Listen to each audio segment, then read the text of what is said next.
Start na yun. Be honest. Am I your type and why? Baka wag magalit ka. Mas tumitingin ako sa heart ng tao. Tapos nung nakilala ko siya, sabi ko, ay, cute naman.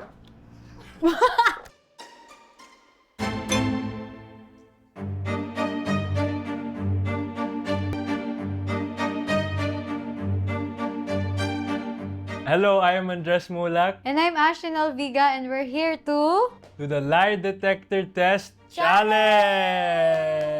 Clap it up! Okay. Ako super happy ako with Andres and super comfortable na din kami with each other. Kapag nag-shoot kami, fun lang. Yun lang. Oh. Kami ni Ash already super close and ang dynamic namin is really good and happy ako every time I get to see her sa set. It's always a good experience and I enjoy our time together. Wow! From the heart pa yan. Sige nga, wait nga, try nga natin.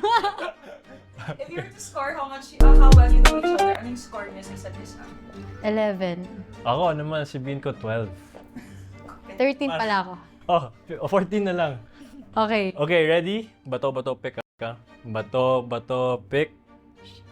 And the first question is, did you like my personality when we first met? Oo, yes. Yes, yung answer Gusto ko mo, yung ha? personality niya. Kasi siya yung... Ah. Kasi siya yung lumalapit sa amin sa lahat. Kasi alam niyang nahihiya yung mga tao sa kanya. So, siya yung lumalapit talaga. Ay! Ah! Hindi yun, Lai. Totoo Lai yun. daw yun? Kinakabahan kasi ako ngayon kasi kinakabahan ako. Ako ng mga picture. Ano? Sa tingin mo, naglulay ako. No. Mahashi. I believe her naman. This is lying. Ako nahihiya ako sa kanya nung una eh. Ako din, nahiya din ako first Pero time. hindi halata sa kanya kasi siya yung nag-approach talaga sa lahat, sa aming lahat nun. No, siyang nauna nag-approach. Ako ba? Yeah, sa StoryCon. Di ko makalimutan yan. Kasi ako, nahiya ako. Tapos ikaw nag-approach. So I was like, oh, wow. Ang bait niya naman. Ah, hello lang, ganun. Or may wave. Ganito. Just kidding. joke lang. No. She said, like, at least nag-wave, hello, ganun. Baka Kaya na- ganun ako. Yeah, kaya na-sense ko like, ay, natatakot siya, ganun. So, ako lumapit, ganun. Di ba? Tama! Tama. Kinilig ka na ba ever sa mga scenes natin? Sa una pa lang, sobrang nakilig ako. Uy, sobra pa. Nakilig ako talaga kahit lahat ng mga eksena namin. Sige nga kung talaga, ano yung first scene na nakilig ka? Ay, parang alam ko. Oh, talaga ano? Yung sa may utensils. Oo nga, isa pa yun. Kasi when we started shooting ang Mutya ng Section E, sa start ng series, Away. medyo pabully pa ako, di ba, si Kiefer. Medyo pabully pa si Kiefer. And then, as the days went by, mas nagiging pakilig. And then, yun. Tama. How to Wait. answer by not answering. Hindi mo na. Ano to? So ano? Ilagay ko na? Yes. Coming. It's coming. Wala pa! Meron? Meron. I lied. Have you ever been annoyed with me on set? Actually, ngayon. Wow! Eme. Joke lang. Hindi. Hindi? Pero sobrang natatawa lagi ako sa kanya. Never siya Hindi na-annoy pa. sa akin.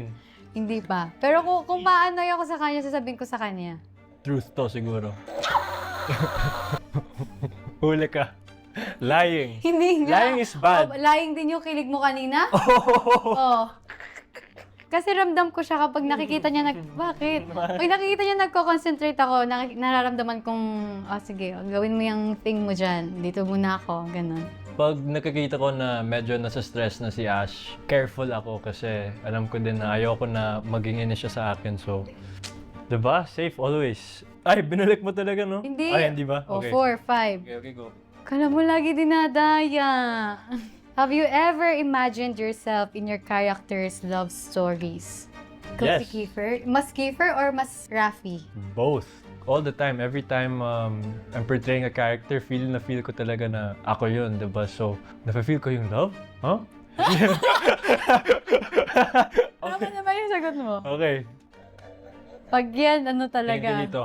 No react. Pili ko mas Rafi ka eh. Mas Rafi? Ay, hindi nga. Ano to? Mas Kiefer ka pala. In a good way. Not the bad parts. Hindi yung- Just hindi yung the bully nice part. parts. The helping and kind part. Mm-hmm. Siya naman, Sino ko? ako para sa akin, you're Ash, Teen Olviga. And that's better than any character that she's played. Ganda ng banat ko doon!